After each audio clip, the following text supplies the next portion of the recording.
created the nation's constitution through democratic deliberation, social dialogue, and principled compromise.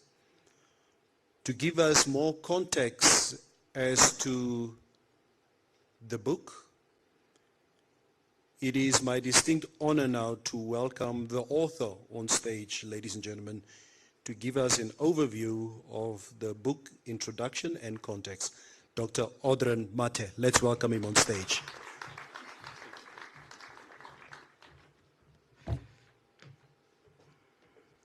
President Ms. Mbumba, President Ms. Masisi, Madam Gengos, Professor Kachivivi, ministers, deputy ministers, members of parliament, distinguished guests. To stand here this morning is a very humbling experience. To stand here today is because today is of significant importance. On this day, 1990, our Constitution was adopted. President Mbumba, your presence here today is more than an honor. It is a living connection to the history of this book. But it's also a powerful word that gives this work its soul. It's not merely an introduction. It's a testament of ideals about what you fought for in a heyday. But also it's a testament to what you uphold as president of this country. It's clear in the last days of our struggle that there were many women and men who were very dedicated to fighting the cause of independence, and you were one of those. You have provided a bridge from the past to the present, giving this book its gravitas and a meaning that will provide for history that will be taught in schools and beyond. And also to another statesman I hold in high regard, a leader whose wisdom I deeply cherish, Audrin Mathe. My gratitude is both personal and profound. Personal because when I visited you in Gaborone last year, and I did extend an invitation to come here, your response was not just immediate, but it was filled with warmth and commitment to say you will come, even when you did not know what the date was going to be. In your public life, you have demonstrated commitment to public service. When you left office at the end of your tenure, you have demonstrated what doesn't always happen across the world. Like President Mbumba, who didn't want to stay one day longer in office, at the very hour that you decided to leave, you left voluntarily without any pressure being put on you. That is why, President, it's remarkable that you were able to join us as a friend of Namibia. Madam Gengos, your presence here today is profound. It speaks volume to your enduring commitment. You held the office of First Lady not really as a ceremonial role, but as a platform for substantive change in society. Your presence here also honors the legacy of a great statesman, your late husband, President Nangolo, the father of the Namibian Constitution. For your service and resilience, and for your enduring dedication to our nation, we are eternally grateful. President Mbumba, President Masisi, many have asked me this: why this book and why now? The answer lies in a question that has long captivated me as early as 2007 when I was doing my doctoral degree. How did we as a nation wage the struggle, but also come to sit side by side to draft a constitution that has become celebrated across the world? This book, The Art of Persuasion, is my attempt to answer that question. It's an exploration of the 80 remarkable days between 21st November 1989 and 9 February 1990. My purpose was not to write another legalistic commentary or simply write an historical account. My goal was to uncover the political technology and strategic thinking that made the impossible possible. My central argument is this: the Namibian Constitution is not merely a document of laws and rights. As noble as those are, it is at its core a masterfully engineered power-sharing pact. It is a testament to the victory of persuasion over coercion, of consensus over conflict. It was a deliberate choice by 72 men and women to trade the sword for the word, to build a nation not on shifting sands of power, but on the solid rock of a negotiated settlement. To understand this, I delved into the mechanics of the process. I analyzed the strategic choices made by the Constituent Assembly, particularly the group of 21, of which Professor Kachevivi was one. These were not abstract debates in an ivory tower. This was high-stakes political engineering. They designed a conflict management mechanism so robust, so precisely calibrated, that it has required only 3 amendments in the last 36 years. Compare that to the United States of America, with 27 amendments since its founding, and our neighbor South Africa, who have 18 amendments since 1996. The stability of our Constitution is not a sign of rigidity. It's a testament of the quality of work that was done in 1989, so that it does not have to be done so often enough. In the book, I frame this process as an act of political technology, as I said earlier. The delegates used rhetoric, negotiation, and compromise, not just as tools of diplomacy, but as sophisticated instruments to manufacture consent, to placate divergent constituencies, and build a framework that could contain future political conflict. They understood that for a nation to endure, its foundation must be a pact that all key players have a stake in upholding. This story offers us profound lessons today. In a world increasingly fractured by division and a continent where constitutional limits are too often challenged, Namibia's story stands as a powerful counter-narrative. It reminds us that dialogue can triumph over division. It proves that a constitution is more than a piece of paper. It is a national covenant, a promise we make to one another to live together and to build prosperity together. The Art of Persuasion is therefore not just a book, a look back at our history. It is a call to remember the principles upon which our house was built.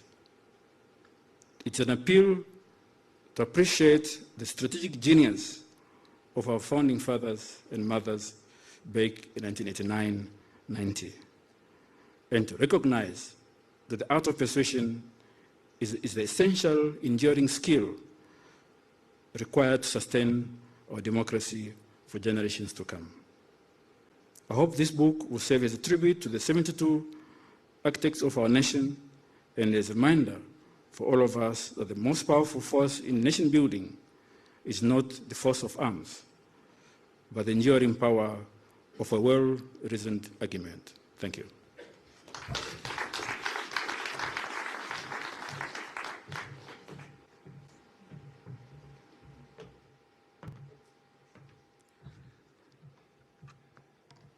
Dr. Audrin Mathe, the author of The Art of Persuasion, thank you very much for giving us a brief overview as to the publication. Ladies and gentlemen, it is my distinct honor and pleasure now to welcome our keynote speaker, His Excellency, the fourth President of the Republic of Namibia, Dr. Nangolo Mbumba. Let's welcome him on stage.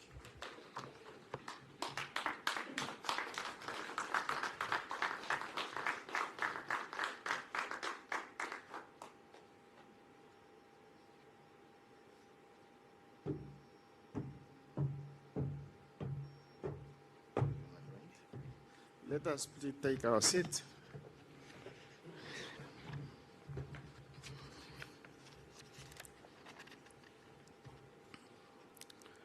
Your Excellency and my brother, Dr. Mokwetsi Masisi, fifth President of the Republic of Botswana, Madam Neo Jane Masisi, former First Lady of Botswana, accompanied by other former First Ladies, Madam Monica Ngaingos, and Madam Seski Mbumba.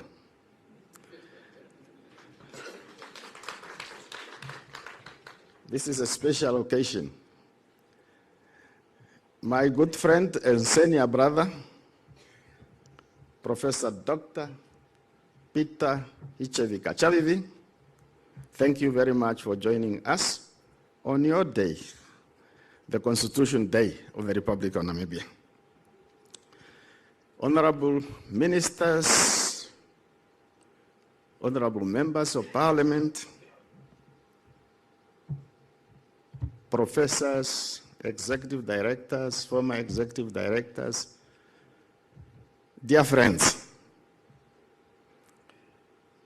esteemed members of the judiciary, Your Excellencies, members of the diplomatic corps, ladies and gentlemen, good morning. Bishop Lucas Katenda, you are not the only one who gets nervous when you have to speak. We all go through that process. But when other people look at us, they think we are comfortable. Okay, but we go through the same process.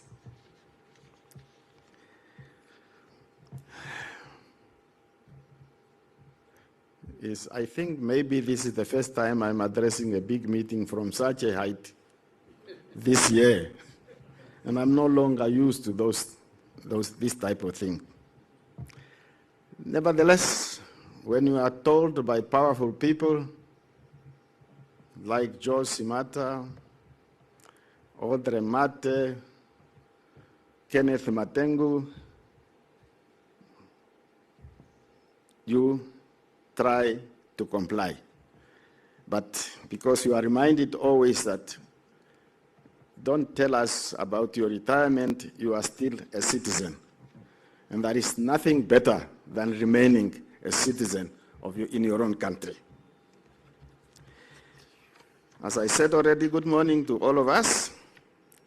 I am pleased to welcome you all to this esteemed gathering of celebration of a significant literary achievement, the launch of Dr. Audrin Mathe's new book with a unique title, The Art of Persuasion. Usually, books have only one title, but this is a long title, The Art of Persuasion. We are particularly honored to have in our presence the 5th President of the Republic of Botswana, His Excellency Dr. Mokwetsi Masisi, who will be joining us as a distinguished participant in our panel discussion. We are grateful, Your Excellency, that the Masisi family has taken the time to come to Namibia and join us at this momentous occasion. For many of us, we were discussing this with Professor Kachavivi, Botswana is more than just a neighboring country. It is second home to us, a country whose vast landscape came to represent gateways toward freedom and whose fraternal people became allies in our quest for freedom and independence. It is in this spirit of fraternity and solidarity that the Masisi family has always stood with us in times of crisis and times of celebration. We are thus overjoyed to have them here as we celebrate the launch of this significant book. In the grand and often turbulent tapestry of our nation's history, there are moments that shine with an eternal flame. Moments that not only define the very soul of our people, but also illuminate the path towards the path forward for generations to come. The birth of our Constitution, forged during the pivotal and often tumultuous period between 1989 and 1990, was such an epoch moment. It was a time of both great peril and immense promise, a time when the destiny of our nation hung precariously in the balance, and the eyes of the whole world were fixed upon us.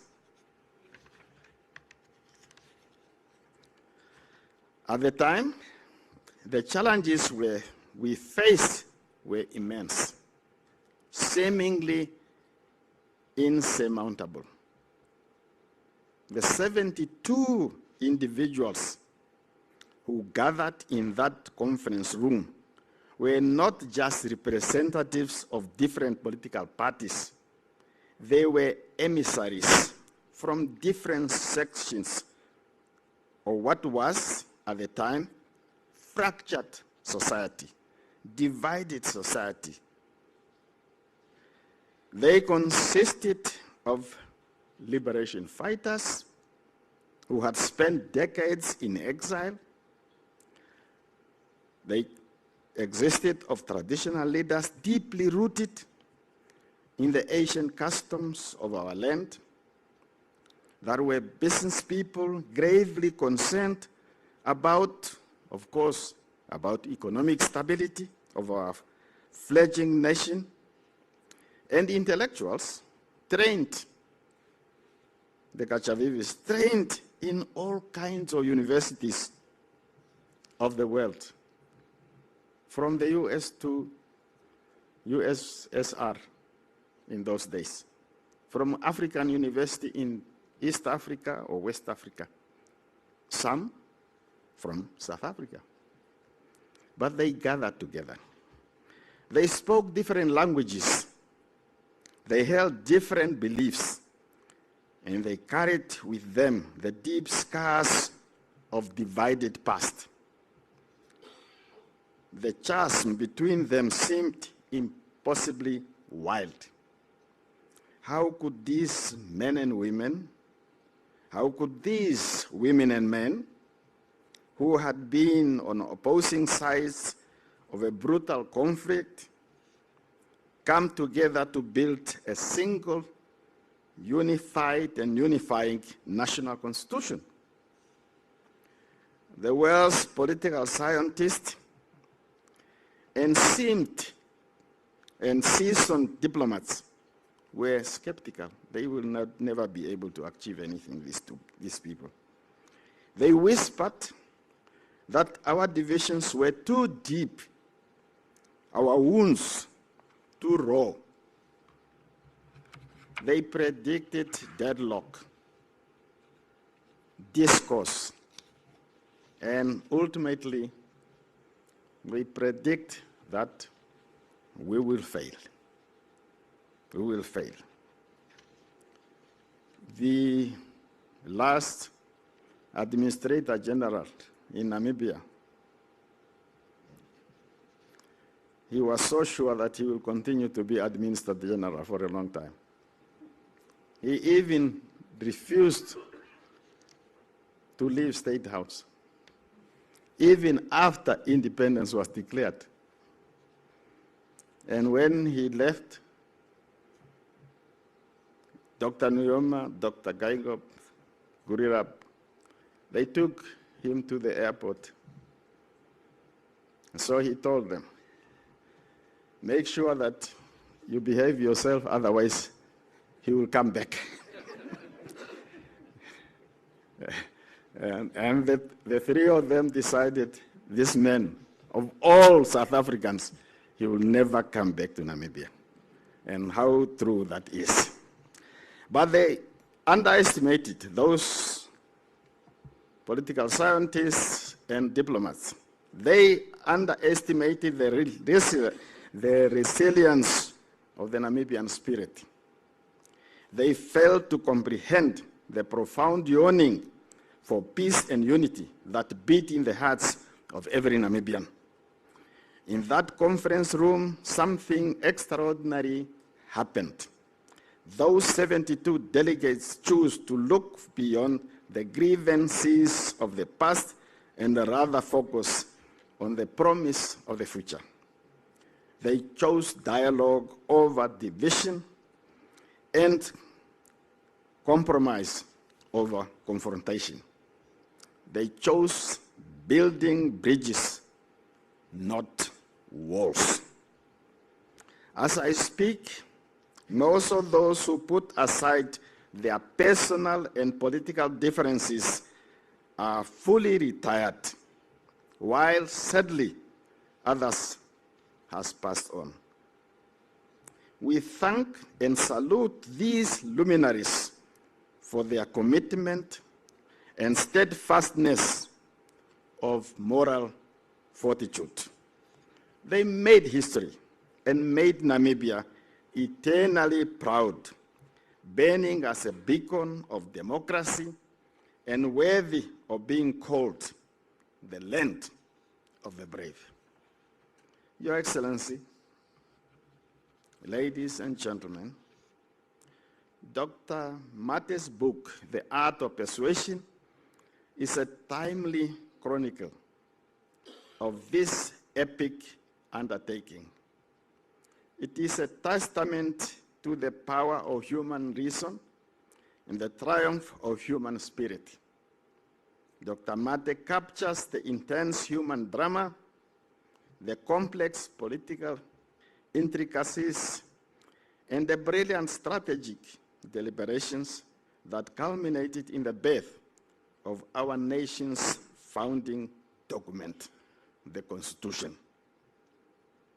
He takes us into the heart of the debates, revealing the moments of tensions, the flashes of inspiration, and the quiet acts of courage that made the impossible possible. The Art of Persuasion illuminates that the Namibian miracle was not a matter of chance. It was the product of a conscious and collective will to transcend differences and to find common ground. It was a demonstration of the profound and timeless truth that even the most intractable of conflicts can be resolved when there is a genuine commitment to the greater good of all our people. The delegates proved for all of the world to see that the power of persuasion is mightier than the words, than the sword, and that the bonds of shared destiny can overcome the deepest and most painful of divisions. I said earlier that this book is timely because it arrives at a critical juncture in the history of our global community. The world is in a state of upheaval, unseen since the ominous years of the Cold War. We are witnessing the erosion of democratic values, the rise of polarization, and the retreat from recent discourse.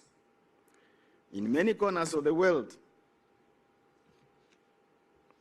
the art of persuasion is being replaced by the art of coercion.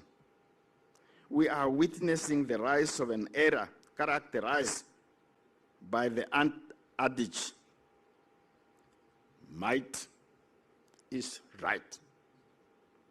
It is in this context that the Namibian history, so eloquently told by Dr. Mathe, becomes more vital than ever, most notably to current generations who were not present during that groundbreaking years of 1989, 1990.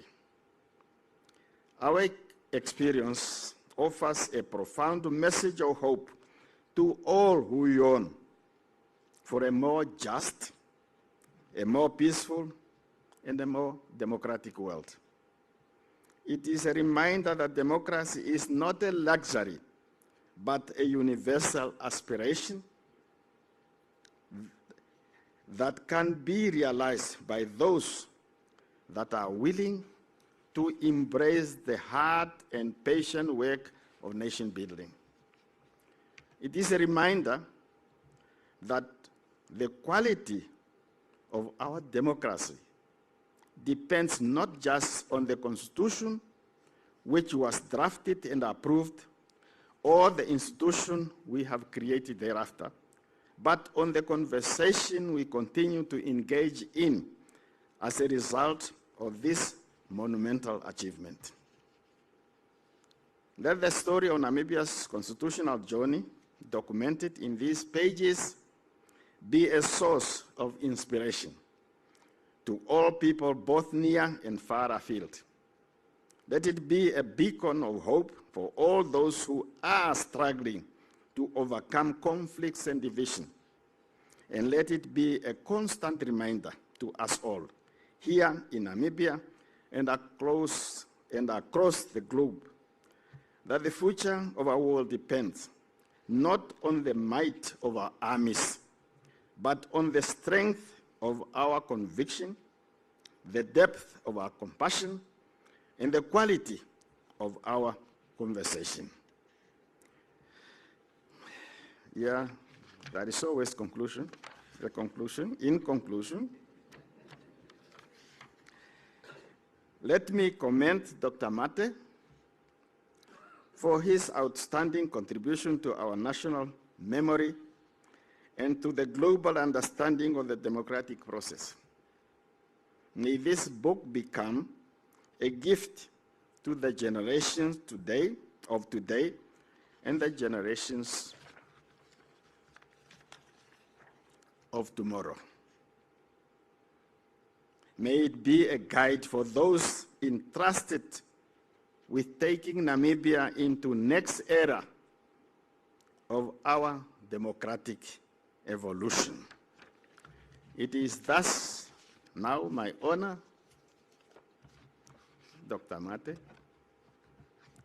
that your book is officially launched. Those who want to buy it, let them buy it. Those who want to read it, let them read it. And those who want to understand it, let them read it more than once. I thank you very much for your attention.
A big congratulations to Namibia. Let's give another round of applause, ladies and gentlemen. The Art of Persuasion officially launched. Thank you very much, ladies and gentlemen.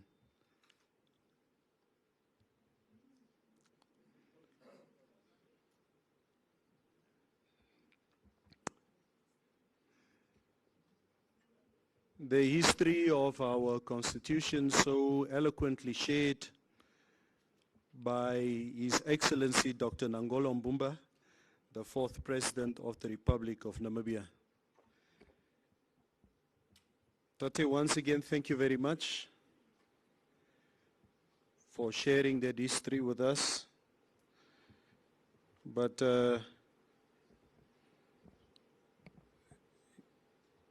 you sort of traumatized me a bit this morning. And Tate, some things of the past, you must leave it in the past. Tate, the moment you started speaking of the former administrator, Louis Pinar,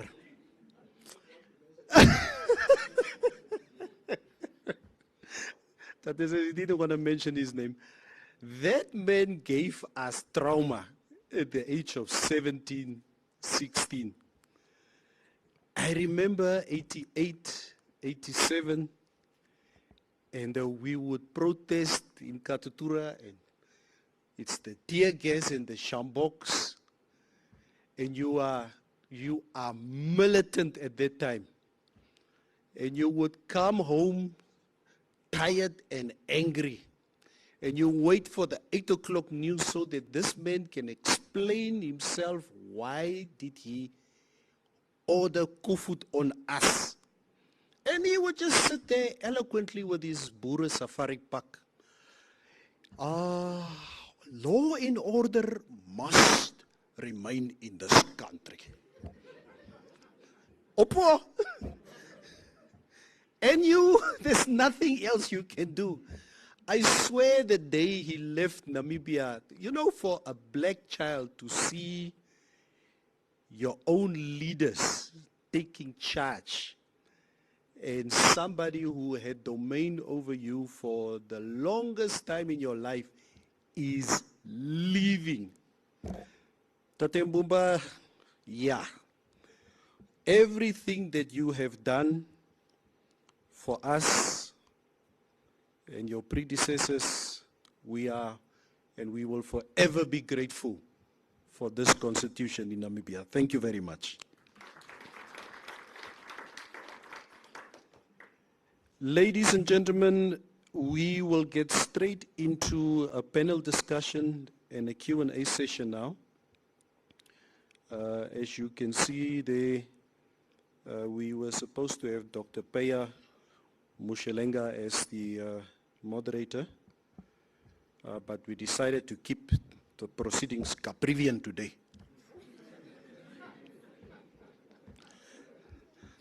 Tate Mbumba, it is very early in the morning.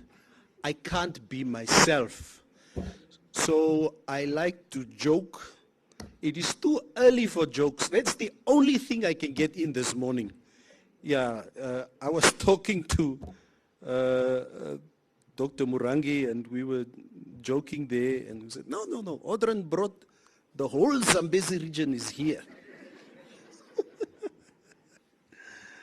So on that note, our former Secretary to Cabinet, my brother, it's good to see you also here this morning. You will be leading proceedings this morning. Ladies and gentlemen, without further ado, let's welcome my brother, Dr. George Simata, on stage.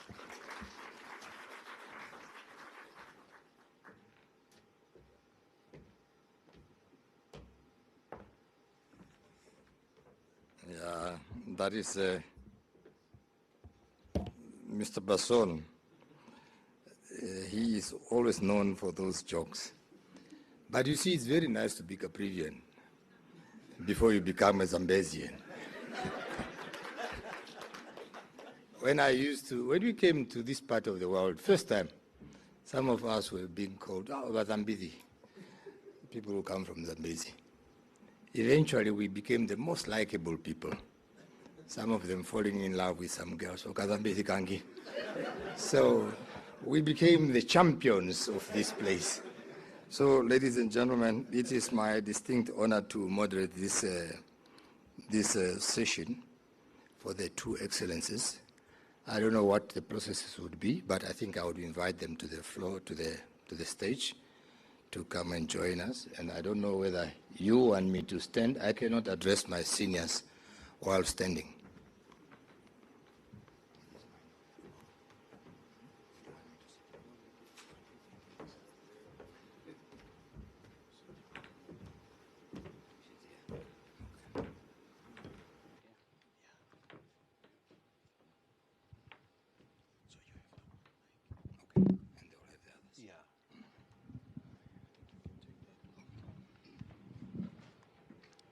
Ladies and gentlemen, please be seated. Your Excellencies, Madam Mbumba, Madam Masisi, Madam Gankos, Professor Kachavivi, Deputy Minister, Honorable Movita, thank you for coming. Other distinguished guests here, ladies and gentlemen, the protocol has been observed already, but I found it proper that I should also greet you. It is a great honor for me to moderate this session, particularly talking to the two eminent statespersons, our great leaders, people who are both familiar in constitution making and constitution practicing. They have lived the constitution. So we would have a conversation here based on their experiences on how Dr. Mathe also explains few things in the book. My first question, which is an opening question, goes to both presidents. Your Excellencies, this question goes to both of you. Dr. Mathe's book frames the Namibian constitution as a triumph of persuasion over force. From your unique experience as former heads of states in SADC region, How vital is this art of persuasion in building and sustaining a sustainable and democratic nation, not only in the 1990s, but today? I will allow Dr. Mbumba to start first as a host to beat the stage fright for the visitor. Thank you very much, Mr. Moderator. My brother, this is typical Namibians. How do you give a chance to somebody who has spoken already when you have somebody who is a guest of honor? And even when we were addressing, they start with Mbumba before they come to Masisi. And Masisi served 5 long, or no, 6, more than 6, yeah, more than almost 7 years. Mbumba served 13 months. So please always honor the guest before the person at home, okay? But nevertheless, I'm already told to speak. The most important thing really is a society reach a level after struggles, after all kinds of things that need to be happen, that we truly want to remain or to become free and independent. Once we reach that point, all of us need to agree that that is the route to follow. That now we live by the rules well established. How do you establish those rules? By having one adopted, accepted by the majority of the people. I can't say by all, by the majority of all people, that this is now our Bible in terms of nation building. This is what we are going to do. And there are things that we cannot do. Freedom for our people, peace for our people, unity of our nation. We have common borders. We have common boundaries. We have the same police force, the same army, the same, starting with the same constitution. We have the same parliament making laws for all of us. And that is what kept those 72 people working in the night, working long hours, and produce the document. A constitution is not just a document. It's something that should be binding on our hearts and mind, that we will live by these rules, that we will never discriminate against any other people, that all citizens are equal in front of the law, and that whether it is yesterday or today or tomorrow, it should be applicable evenly and equally. And that's... Thank you. Excellency. Thank you very much, Mr. Moderator. The protocol is observed, and I also extend my very warm appreciation for the invitation.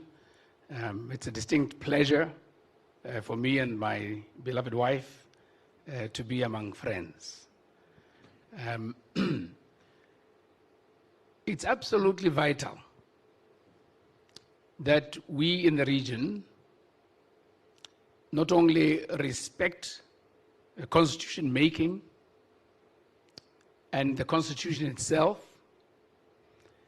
but it's particularly significant for sustaining stability and the freedoms that come with stability from this region. Because the region, as you might know, was one of the last to be liberated on the African continent. We were the subject of the non-aligned movement for a long time, on the agenda of the AU, on the agenda of the UN. And so it was incumbent upon us to make sure that we prove our worth.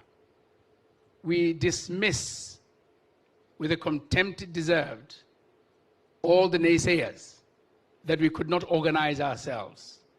We could not organize our affairs it was important to have a bedrock of a framework for carrying the prosperity that we envisaged that required the very attributes of a living document, a constitution. And I can only applaud the work that was done by the unique 72, and particularly the enviable 21, led by none other than someone I am eternally proud to have called an older brother and a very dear friend, Hage Gottfried Gengob. And it's particularly poignant that you launched this book on this day. So I think this too gives gravitas to our belief in the Constitution. Thank you, Your Excellency. We will now move to another question, and this one goes to Your Excellency, Dr. Mbumba. Your Excellency, you have been witness to our nation's entire constitutional journey, as you illustrated in your keynote address, from its drafting to your recent tenure as our fourth president of our republic, where you so powerfully embodied its principles, the principles of the Constitution. What are your personal reflections that you can share that endorse the documents?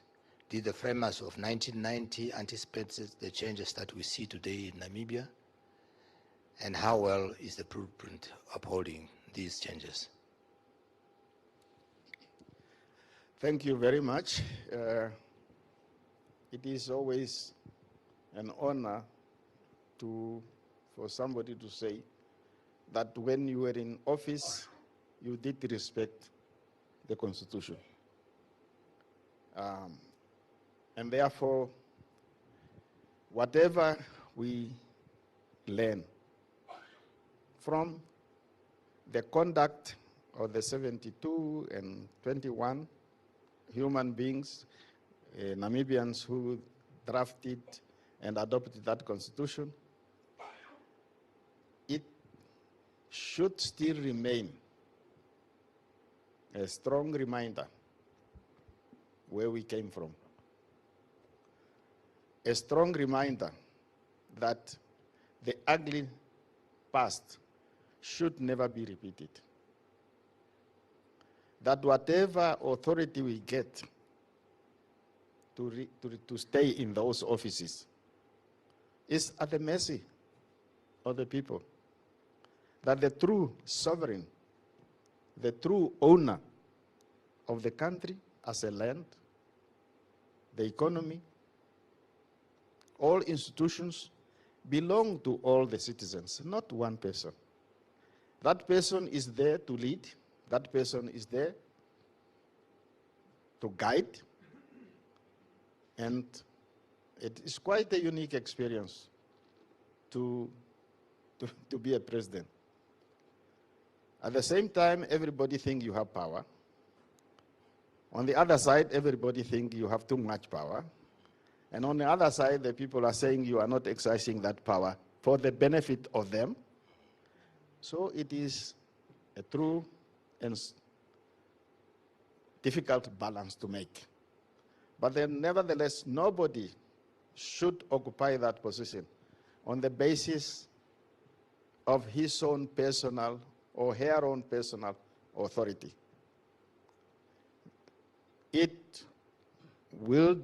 Nobody should consider himself or herself to be more powerful than the Constitution or more powerful than the citizen of that country.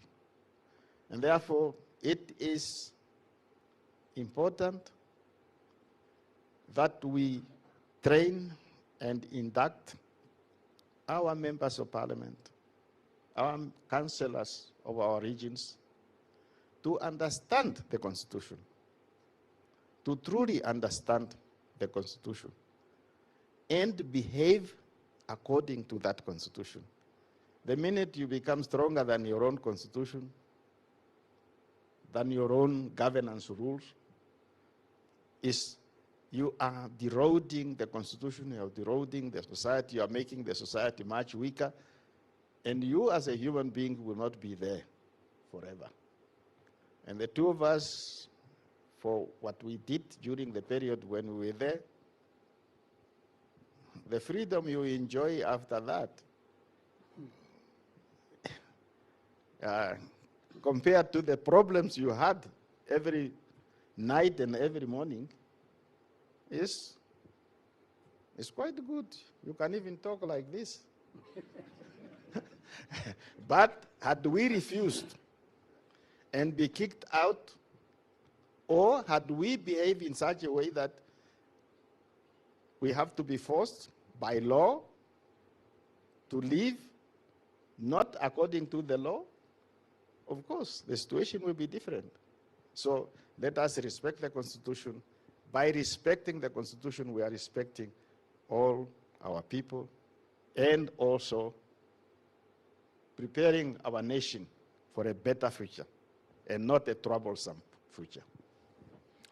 Thank you, Your Excellency. Your Excellency, Dr. Masisi, Botswana has had its own constitutional history, one of the most stable and enduring on the continent. As you reflect on Namibia's history as told in Dr. Mathe's book, what parallels or divergences do you see with Botswana's own journey? What lessons from Botswana's experience in constitutional evolution and national dialogue do you feel are more relevant to SADC and the region? Thank you very much. Well, first, to point out the obvious, Botswana and Namibia are different in the sense that their constitution-making processes took very different routes. They were at very different times. The circumstances around which they developed were absolutely different. In the case of Botswana, we were a protectorate that was never brutalized by war and severe oppression. We were a protectorate that had, even during our colonial times, received oppressed people from Namibia from 1904, brutalized by the Germans and later on by the white South Africans. We are a country that got its constitution developed in similar fashion to the other countries that were under British rule before. Essentially, the Marlborough House blueprint. And so that institution, that constitution, was negotiated with representatives of some sections of our society who had gone through an election. And so they legitimized their participation in Marlborough and in Lubatsi, as it was then, because they were elected. So they would have been the equivalent of your constituent assembly. So there are parallels in that you had people who were deployed to represent the views of the majority in a setting. But what is strikingly similar was the resoluteness of those sent to craft out a document, an instrument that provided for freedom, liberty, that provided for certainty, predictability, protection, and an instrument that we could use to govern. So those are similarities that emerged out of it. And I must say that in the processes, one of the most striking commonalities, because we also have shared cultures between the two countries, was a deep, resolute African commitment to consensus building. And a lesson, I think, for the rest of SADC is that the more peaceful the process of constitution making, the more dependable, the more resilient, the more acceptable the document or the instrument will become. So yes, there are similarities, but there are differences, and I think both came out really well. And the rest we can speak to later of how amendments took place and what they meant, etc. Thank you, Your Excellency. Dr. Mbumba spoke earlier on about the power. Some people say you are exercising very little power. You have no power. You are abusing power. Maybe let's talk more about the nature of the power the Constitution gives. Dr. Mathe, in his book, argues that the Constitution is a codified balance of power. He says so. In other words, it's a conflict management mechanism. It's a tool that you use to manage conflict. Now, as leaders who have widened in executive powers, how do you navigate the tension between immense responsibilities of your office as the president and the constitutional limitations placed upon the office? How does a leader like yourself, the two of you, would know when to persuade and when to exercise authority? This question is for both of you, but I'll start also. As usual, now I've been taught a lesson. I'll start with Dr. Masisi. Well, first and foremost, it's important to familiarize yourself immensely with the Constitution at a personal level. And the familiarity that follows should instruct that you respect deeply the very attributes of the Constitution, its characteristics. And one of those is to learn that, yes, it grants you delegated power. And underline delegated. Is not inherently yours. So it is not you, the person, who is powerful. It is the institution that you represent that is powerful, that is supposed to behave in a particular manner, a predictable, codified manner. It also instructs you that you have instruments within that constitution, levers, if you will, of influencing the exercise of that power. One of such offices is that of the Attorney General, Chief Legal Advisor. So whenever in doubt, you are close to your Attorney General and you seek counsel. So you really are the instrument used to audiolize, verbalize, or sign out for that which you've been advised you can do. It's important to respect the limits of your power. And the Constitution is very clear. I've read the Namibian Constitution, I've read the Botswana Constitution, and a few others. You are disempowered deliberately. And it's good, because you need to govern any excess, because you want to avoid for any expression of impunity. And when power is misunderstood, it can easily be misdirected in the name of authority. So, bottom line, inform yourself, seek advice, get advice, you're compelled to be advised, respect the limits of your power, respect the very levers that you have and instruments that are laid out in the Constitution. The separation of powers as a doctrine and as a practice is extremely important. And finally, you must always be informed or reminded of the very purpose of your existence in that office is to serve. You are a servant. And a servant does what they are told dutifully, and more than dutifully, with a smile. You're supposed to inspire happiness and goodwill and fairness, all the attributes that go into making the ideal state. You are the embodiment of that. Thanks.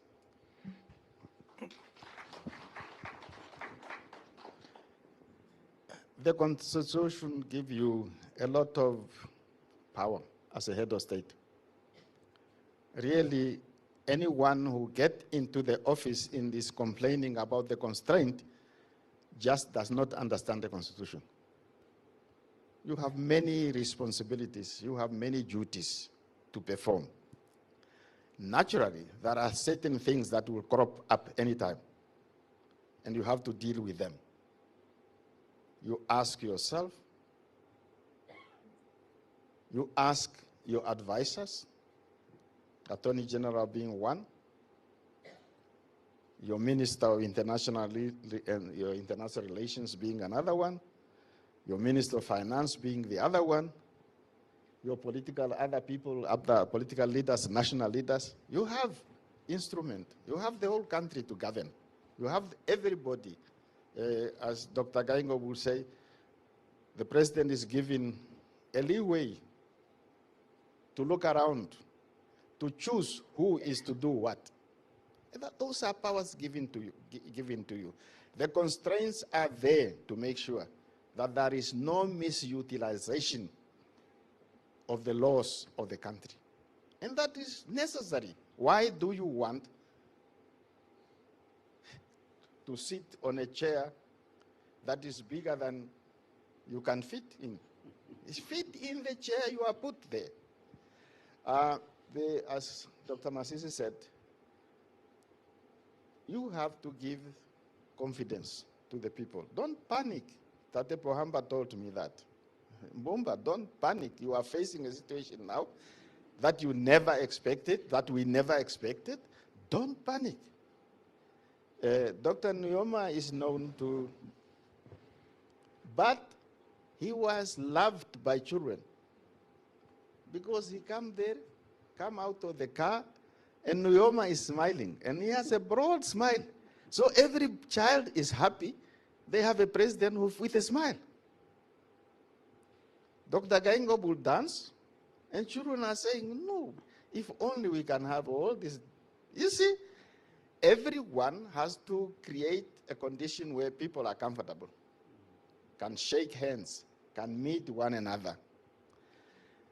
Some of us grew up with young people. I see some of my former students here now, they are professors. They said, if you grow up, even when you are growing older and you are always together with younger people, you will always have this attitude of a younger person. You can be naughty, you can smile, you can laugh, and it's good. And if the president becomes so uniquely there, unreachable, you can't talk to, then you can see that those are the society that usually get in trouble very easily. Relax. Be yourself. And one thing for sure, try not to push your luck too far, to think that you are the only one. The citizens can choose whoever they want to choose. If you are the one chosen or given that authority according to the constitution and the laws of your country, do it to the very best of your natural talent and ability. And when you are no longer there, I thought when I leave the office, I go back to the title I used to love, being a school principal. But people are still reminding me, you are no longer just a school principal. You are a former president. So I have still to behave, even if I'm no longer having the job. I'm one of the oldest people in the country. Not oldest in terms of age, in terms of the level of responsibility that were instructed or entrusted to me. And that one will stay with me as long as I want, as long as I want to respect the oath I have taken at that time to be the President of the Republic of Namibia. Thank you very much. Your Excellency, let's talk about the constitutional rigidity and flexibility.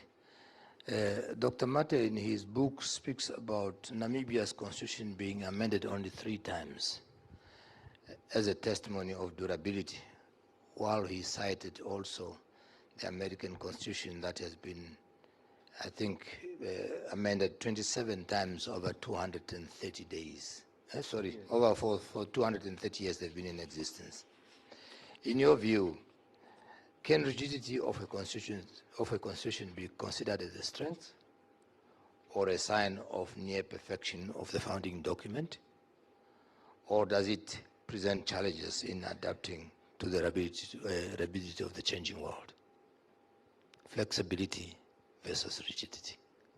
We hear the Americans, they've been in existence for 237, but only changed 27 times. We have changed 3 times since 1990. I understand the South Africans 27 times. Can I have your views on that? Both of you. I will start again with the visitor, as instructed by my boss. You know, a time will come when I'm not a visitor. Very soon. I can't wait for that. No, I think the term rigidity may be too strong.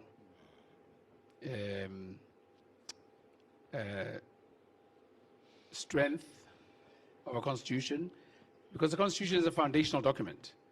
If you build a house, the Namibian house, as my brother used to say, and your foundation is susceptible to being altered, what happens to your roof? What happens to your windows? What happens to your first floor? What happens to the confidence of those who use the house? So the strength of a constitution is its enduring capability to withstand shocks. And part of withstanding a shock is its ability to repel mischief. So a constitution that has stood the test of time in its relevance would automatically mean that there may have been intentions, aspirations, even attempts to alter it that did not succeed because they did not meet, as is commonly referred to, the constitutional test. And that test is a test of resilience and strength. It's a test that demonstrates or manifests stability. So yes, kudos to you for a very strong, dependable, and well-accepted constitution, to the extent that it has served you well. And if something serves you well, you keep it. You know, I know people who have kept pens, shoes, suits, and even spouses for quite a while. I agree wholeheartedly with my brother. Definitely, a foundation must be strong. And in line with the constitutions as they are supposed to serve is the principles of that constitution. Principles of freedom. Freedom to do set, to be what you are, to have this and to have that. Remain the same. The amendment to the constitution is to make it workable. We add certain institutions, ACC, Anti-Corruption Commission. You add, we used to have President, Prime Minister, and then ministers. Later on, we had Deputy Prime Minister. Then we had ministers.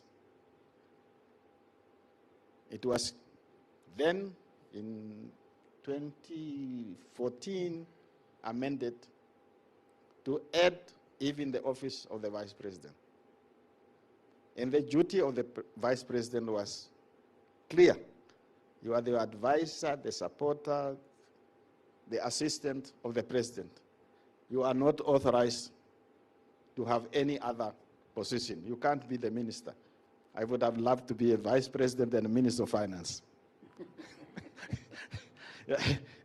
But those are to expand and to make the system workable, not to minimize the rights of the citizens, the freedom of the citizens. And those are the basic things. It must be strong enough, as President Masisi said, to withstand whirlwinds. If it cannot stand, then anything that can happen Anybody who can make an outlandish statement, everybody will be running after them. Everybody must live and work according to the rules of the Constitution. The rigidity is just to be firm. Institutions are created like that. Who want a country where one day you have parliament at Parliament building, another day you have a parliament somewhere else? Who want a cabinet that meet today is cabinet, tomorrow is another time? You create certain standard for society to work. Cabinet in this country, Tuesday. Parliament, Tuesday to Thursday. Until you have a budget, then we lock them in to make sure that they approve the money. So, as I said before, nobody should cry about the Constitution being rigid. It is not rigid. Strong, it must be. And nothing else can protect a citizen. Nothing else can protect a president or a former president than the same Constitution. So when somebody is complaining about that the Constitution does not allow me to do this or does not allow me to do that, that person is not fit for that office. And we should prepare ourselves from our student days to first jobs to whatever else we want to do. When we reach that level, we must be mature enough to accept the authority with all its responsibility. And if you call that limitations, call it limitation, but live within it. Thank you very much. Thank you so much, Your Excellency. We're coming to an end now. I'll have one more for you, Dr. Mbumba. Dr. Mathe, in his book, highlights the secrecy of the Standing Committee debates, the famous 21 individuals that made core compromises. This contrasts with the intensity of the French model, as you might know. With the French model. Okay. Now, looking back, what we call quiet consensus building, which was seen by Dr. Mathe in his book as a masterstroke that secured our stability. And there is such a model which is considered as an elite model.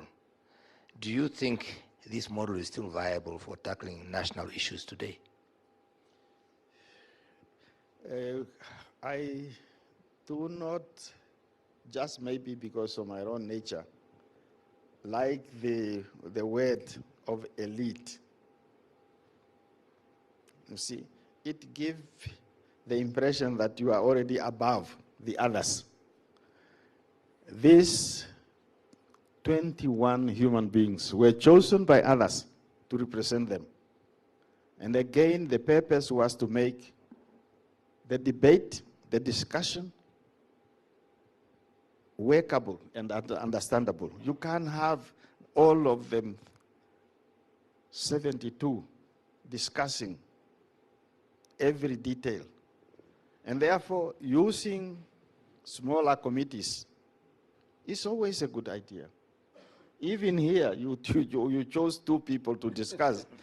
You did not discuss everything. You could have bring all the professors and other things. The idea was good. It also make you to be closer to one another. They were close to one another. The Hagegeinkops can go and drink tea with Jan de Vet and try to speak Afrikaans. Ek wil ook rooibos tee drink. Okay? So it was a very brilliant idea. It is always a good idea. But then you choose the people you think they can understand one another. They want really to find solution. And when they come back, each one go to their own main groups to sell those ideas. And it was very, very difficult. I remember also at the beginning, some people wanted this idea that they were scared of Dr. Nyoma. And they did not want the idea that the president has such big authority as a head of state, head of government, head chairperson of the cabinet. So they want it the other way around. Say they want, what the other system of the president? Ceremonial president. So they say, okay, let Nyoma be a ceremonial president. They already were smelling that Dr. Gaingob will be the prime minister. So let all the authority remain with the prime minister. It was Gaingob himself who said, wherever Nyoma is going to be, that is where the authority is going to be. So if you don't want him to be the head of state with all the authority you want to become, then he will become the prime minister. So all those things are better worked out in smaller committees, and those who are entrusted to do those things, they go to their groups, explain everything. That's how consensus is reached. I also remember one of the last group to agree to the Constitution to be unanimously accepted was our Rehoboth group. Yes. And I was in Gaingob's office. I did not have a job, but I was always in his office. I don't know what I was doing there, but that was my assignment from SWAPO. And he called me 12 o'clock, something to 1. There is this group in Rehoboth, and Professor Karina was there. Yes, Professor Karina thought he can take him to. So he asked me, oh, what do you think? I said, no, you must go. Not knowing that he wanted me to go with him. So we went to Rehoboth, had a meeting with Chief Dirhat, the strong bastard. And by the time we spent that whole lunch hour plus hours, and when we came out there in the meeting, having discussed with the chief, he said, we already know that what we are going to do. We will endorse that. When we left, the ladies who were waiting outside got the message, and they were celebrating. Committees and smaller discussions are very, very important to reach a consensus. Don't leave anybody out. No matter whether their group is small, their parties are small, discuss with them. And later on, let them be to blame themselves that they did not want to talk to you or they did not want to participate. So that is the stroke, the artful stroke, what they reached. Save this country from all kind of things. But the document itself was adopted by the whole Constituent Assembly, not by the committee. The committee did the work. And that's the duty always of committees. I thank you very much. Thank you, Your Excellency. We will now move quickly to closure. The second last question is to you, Your Excellency, Dr. Masisi. Your Excellency, your presence here in Namibia is a very powerful message for regional integration and a symbol of regional brotherhood. How important are strong bilateral relations grounded in a shared democratic values in safeguarding our constitutionalism within our respective nations against internal and external pressures, in your view? Deep. I think, quite frankly, they are immeasurably important. Immeasurably. You know, any neighbor, even your neighbor in your household, next to your house, is a very important resource. You see them first when you get out of the house. You see them last when you get in the house. You look out for them, they look out for you. If any incident were to happen, even if you didn't look out for each other, when the cops come, they ask you, what did you see? What do you know?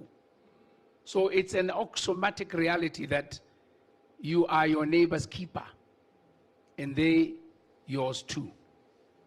In the case of Botswana and Namibia, I find it perplexing that it could not be second nature to be deep friends, because A, we are relatives. Two, we belong to the same ethnic groups, same linguistic groups, same cultural groups, and God has provided for us the repositories of nature that don't know a border. And even the air, clean or not clean, the waters. So this creation out of a figment of the imagination of foreigners who created these borders is not helpful. And they persuaded us to create instruments and institutions to further entrench our differences. I honestly, most sincerely think fraternity and bilateral relations should culminate in the logical end of where we were at the beginning before these artificial barriers were created. And besides, pure simple economics, what is the potential of each of our countries, maximum potential, when left on their own?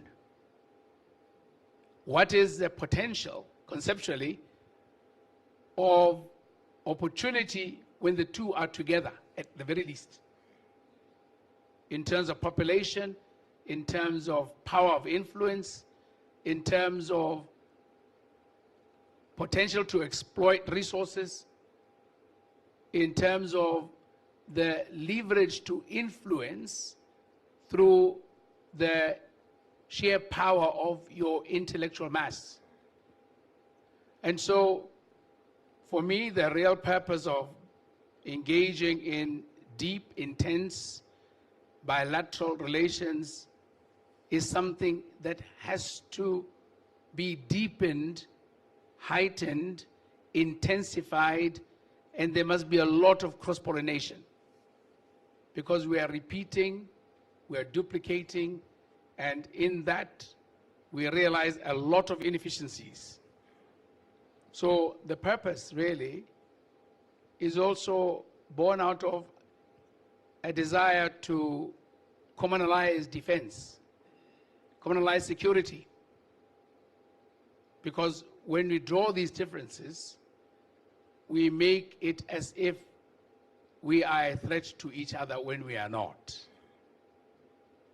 So let us permanently erase any mischief of suspicion or suspecting that either party may be thinking, planning harm to the other, and rather focus on the positive. Let's grow each other, because prosperity that is competitive, even on the global scale, it was going to be born out of enhanced, deepened bilateral relations that ultimately culminate in the elimination of these artificial boundaries. I hope you get the point. Yes, we do. Thank you. Now the final closing question to both of you, Excellencies. As you look to the next generation of leaders across our continent, who will inherit our documents, the constitution that we have made, what is the single most important lesson from your years of service that you think would impact on them to solemnly uphold their duty of respecting the constitution? It's coming to both of you. I think we'll leave it for anyone to start. Yeah, I wanted also to poach on my brother's question, area question. President has the tendencies also to neighboring presidents to want to look alike. to want to act alike. And President have a tendency also, if we are friends, so are our ministers, so are our officials. And that brings now unity into the whole neighborhood, so that really you can't ask somebody from Botswana, what are you doing in Swakopmund? You can't ask me if I'm in Francistown, Mbumba, what are you doing in Francistown? I was there as a child, as a boy. So when I am there, leave me alone. So we need that understanding. Then the whole issue of the future. If we know the histories where we came from, but the Namibians we benefited from the hospitality of the people of Botswana. We benefited from the hospitality of the people of Angola, of Zambia. We did not suffer from the hands of our brothers from South Africa, but we suffer from a different system which you understand, apartheid and other things. People who came here want land but hate us, want our resources but did not want to share it with us. If we understand that, then truly we must embrace the constitutions we are inheriting from others. We can improve the systems in terms of management, in terms of policies, in terms of whatever. But the principles of unity and freedom and oneness of our countries and oneness of our region and oneness of our continent must remain firmly anchored and firmly established. And if they do that, when they meet a person, another minister or another ambassador, they are not fearing that this person is from another country. You are from the same.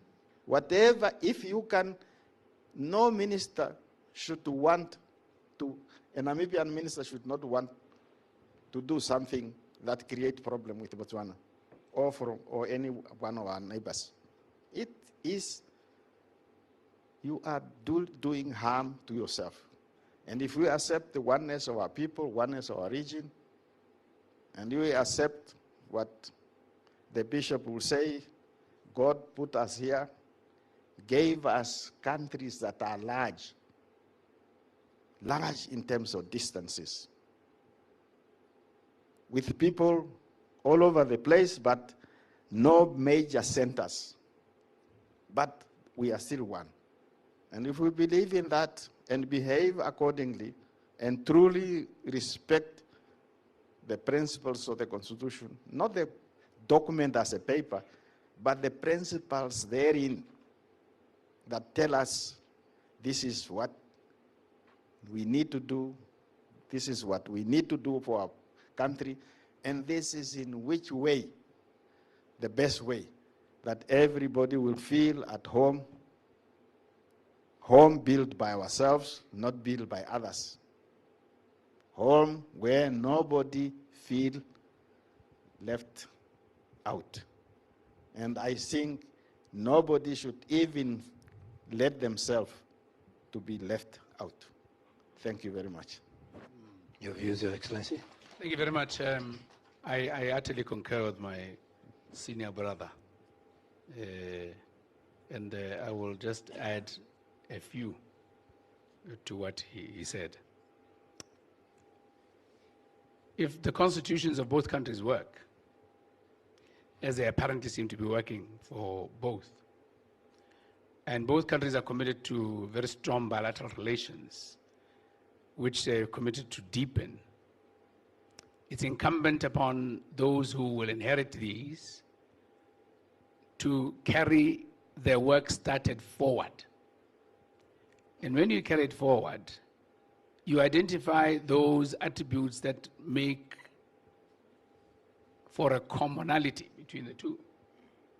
And clearly there's affinity between Botswana and Namibia. There are many more similarities than there are differences. Why is it not logical to think that you could drive bilateral relations so deep that you even begin to enliven these living documents of a constitution until you end with one constitution? Food for thought. Thank you very much. Thank you so much, Your Excellencies. Ladies and gentlemen, join me in really thanking the two statesmen for the wonderful information they've given us. Please join me with a round of applause. We've come to an end of it. Thank you so much. Thank you very much, Your Excellency. Your pleasure. Very inspiring. Please give them a round of applause. Mr. Neville Besson, I invite you back to your podium.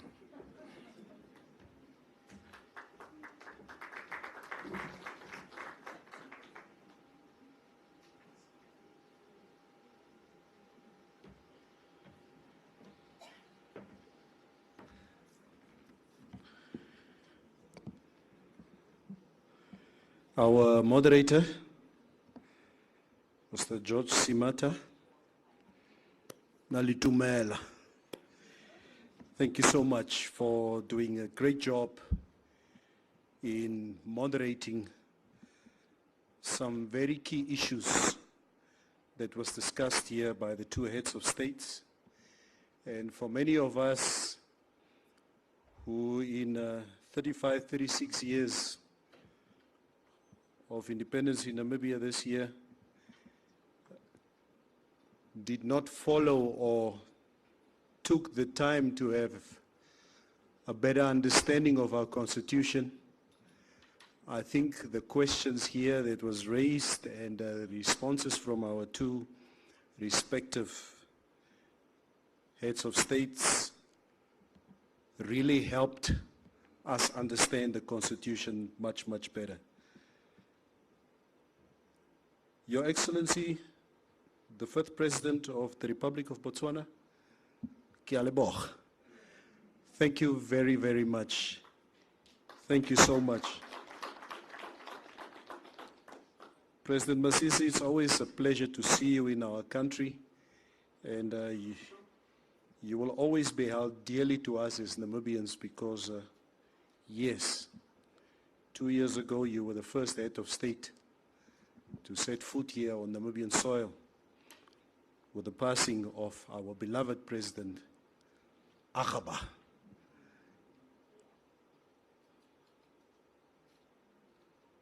Ladies and gentlemen, Dr. Mbumba, I got a text message here. As you know, this is a live broadcast. So one of my Rebord Buster friends sent me a text, and I will verbatimly translate what he says. Luister Neville, sê vir daai president, dis nie Chief Diergaard nie, is Kaptein Hans Diergaard.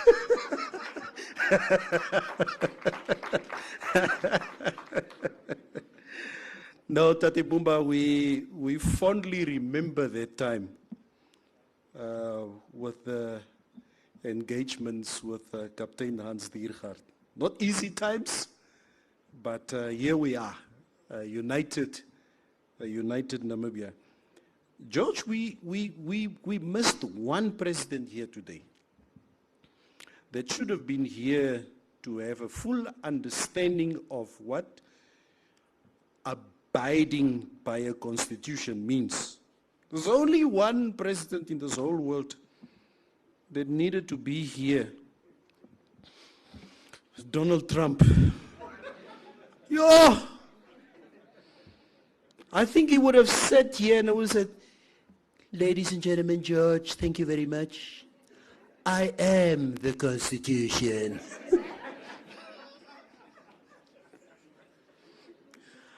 I've never seen a human being deliberately trying to do stuff illegal stuff. Oh, are they Americans here? Sorry, Askis. Okay, they are not here, so we can gossip about America. Ladies and gentlemen, thank you very much. In conclusion, I would like to call on Ms. Jennifer Pochisho to come to the front for the official vote of thanks. Jennifer?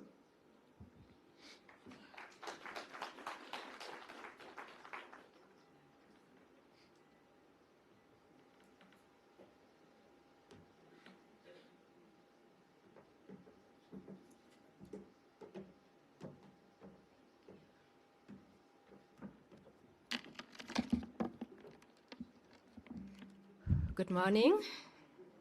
Dumelang. Are we in the house? All right. My task this morning is quite easy. It's just to appreciate those that have made this day possible.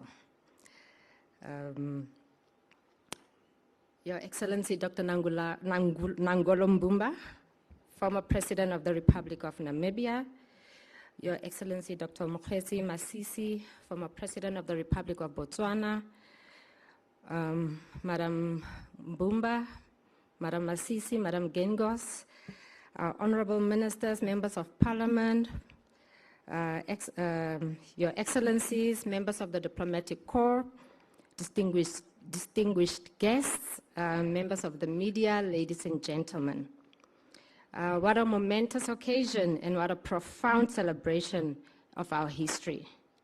On behalf of the author, Dr. Audrin Mathe, and all who made this day possible, it is my distinct honor to offer our humble thanks.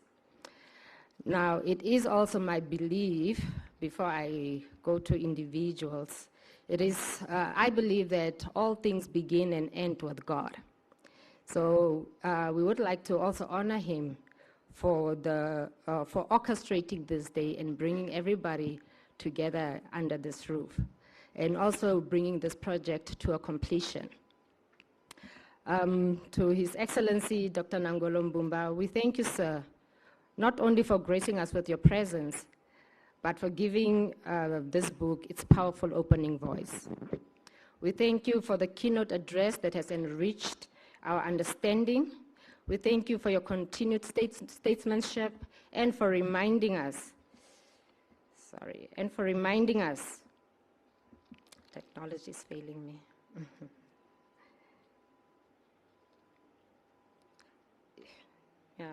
We thank you for your continued statesmanship and for reminding us of the gravity of that moment in our history. To His Excellency Dr. Mokgweetsi Masisi, your journey here is more than a diplomatic courtesy. It is a profound symbol, a symbol of brotherhood, a symbol of shared democratic values, a symbol of a united Southern Africa. Thank you for your invaluable contribution to the panel discussion, and for this we are deeply grateful, sir. And to the man of the moment, Dr. Audrin Mathe, you have given us not just a book, but a key to understanding our past, a key to appreciating our present, and a key to safeguarding our future. For your intellectual labor, for your dedication, and for this monumental gift to our nation, we thank you. Now, there's a scripture in the Bible that says, a man's gift makes room for him and brings him before great men. And I think by scanning this room, this testifies to this gift that has brought together all these men and women in this room. So thank you for that, for this gift that you have blessed us with.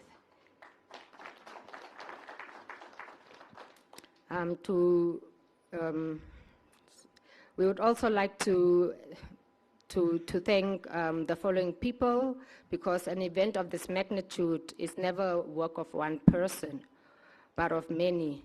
And thus we extend our gratitude to Dr. George Simata, our distinguished moderator. Thank you for guiding today's panel discussion with such skill and insight. Thank you for your facilitation has brought clarity and depth to this important conversation. to Dr. Harold Morangi, the Executive Director of NIPAM. So we also thank you for your welcoming remarks and for the leadership you have demonstrated in hosting this event. To Bishop Lucas Katenda, thank you for the opening prayer this morning and for reminding us of the spiritual foundation upon which our nation stands. To our illustrious Master of Ceremonies, Mr. Neville Basson, we thank you for guiding us through this program with such professionalism and grace, and also just lightening the room. To our generous sponsors, whose support was not merely financial but also foundational. To the Embassy of the People's Republic of China, we thank you for your commitment to cultural exchange and intellectual discourse. To our hosts at NIPAM, we thank you for your partnership and your impeccable hospitality. And to the members of the media who've honored our invitation and who will carry the echoes of this event far beyond our walls, or these walls, we'd also like to thank you. I also, just at this juncture, would like to also mention that this event was not only streamed on NBC, but also on the Facebook page of the Ministry of Information and Communication Technology, and was also shared with our colleagues in Botswana. So yeah, we'd like to thank you all for carrying this message within our borders and across. And finally, to all of you, our distinguished guests, to our friends, our families and colleagues, your presence has turned this book launch into a true celebration of community and shared heritage. May this book be a lesson, may it be an inspiration, and may it be a constant reminder of the most powerful force in nation building. Sorry, let me take that again. May this book be a lesson, may it be an inspiration, may it be a constant reminder that the most powerful force in nation building is not the force of arms, but the art of persuasion. I don't know if any of you have had the opportunity, I think not any, most of you have had the opportunity to engage with Dr. Mathe, and I think he exemplifies and lives the art of persuasion in his dealing. So I think if you have had that, you will see. Sometimes I wonder, is he using the skill that is so beautiful put in this book to, persuade me into doing things? So with that, I thank you so much for attending today's proceedings.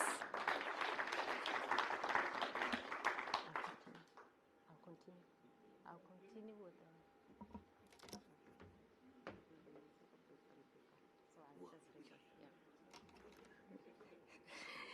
All right, so at this juncture, we also have the opportunity to present some of our guests here with a copy of this book. So as I call the names, I'll just ask you to maybe just stand here, but each person will have a picture opportunity with the author of the book. So yeah, please let's just follow respectfully. Work that way. All right, first up,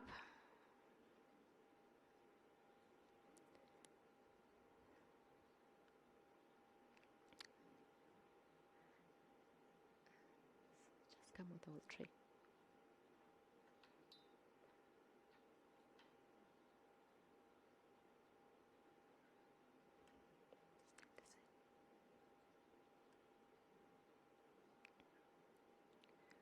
So you'll give them a card.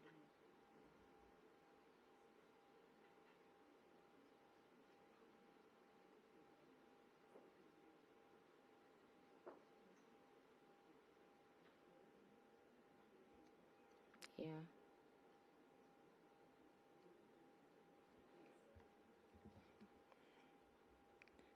Can stand after. Okay. All right, we would like to call respectfully President and Mrs. Nangolo Mbumba, just to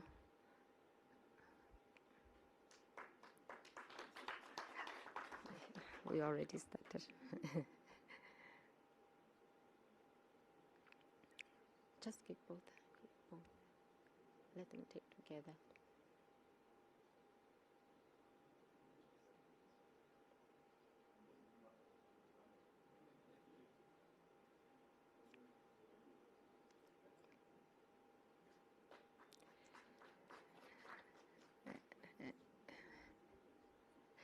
Next, we would like to call our guest of honor, President Masisi and Mr. Masisi, to join our dear author for their presentation of the gift or the book.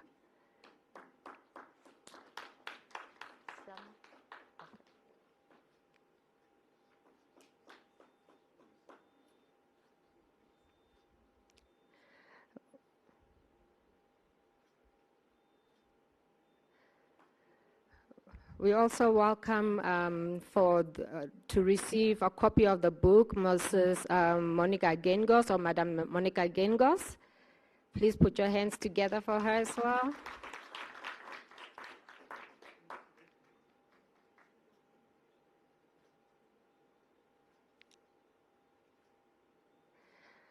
We also like to call His Excellency, Your Excellency, Mr. Zhao Weiping, the ambassador of the People's Republic of China. I think his representatives are, okay, all right, it's fine, we'll get it to him. We'll also like to call forth Dr. Harold Morangi. Yes, sir, please, to come receive a copy of the book as well. Thank you so much for allowing us to take over your premises.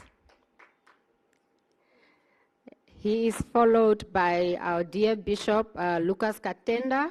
Please make welcome Dr. Bishop Lucas Katenda.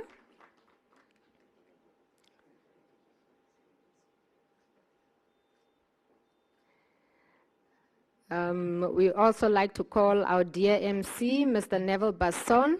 May you also kindly please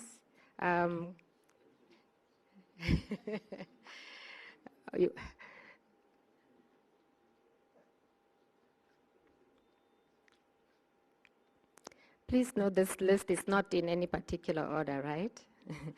Also, we'd like to call forth the Vice Chancellor, Professor Dr. Kenneth Matengu. Also, can we just make him feel welcome? Thank you very much.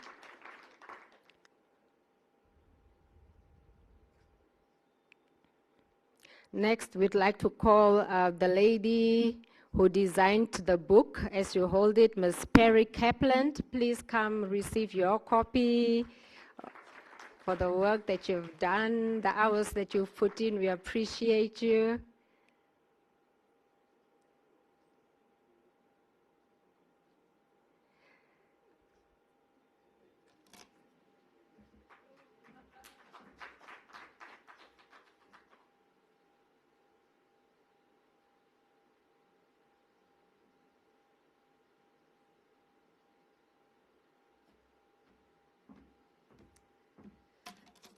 Next up, we'd like to call our dear Professor Peter Kashivivi to also just receive a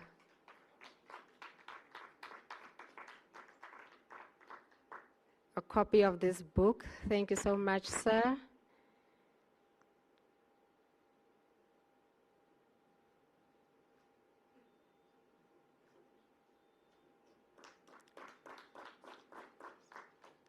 Then we'd also like to call our Dr. Simata, George Simata, for a copy to receive one.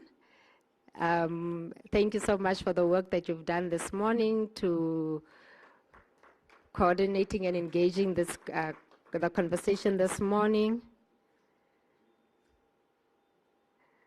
And then we'd also like to call Dr. Gladys Mokowa, also for, yes, thank you, Ma, for your presence.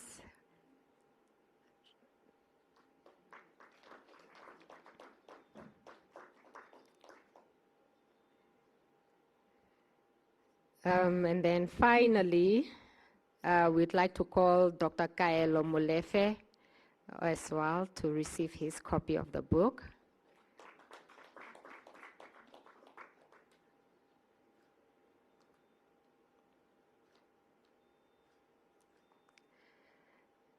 And with that said, my job is done for this morning. It's still morning. Have a pleasant day. Thank you very much.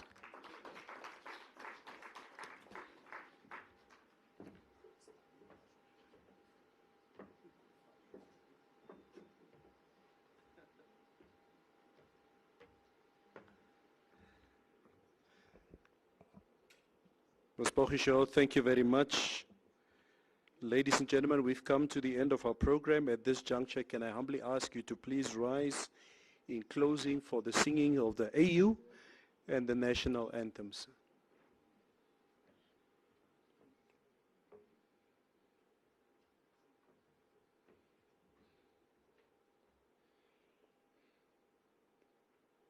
Let us all unite and celebrate together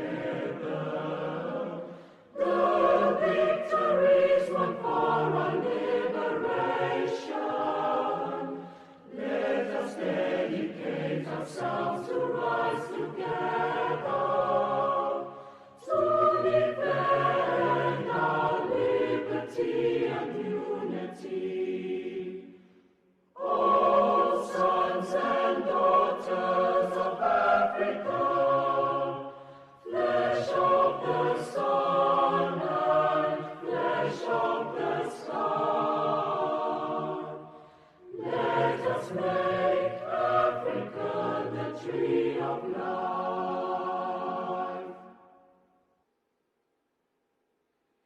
Namibia.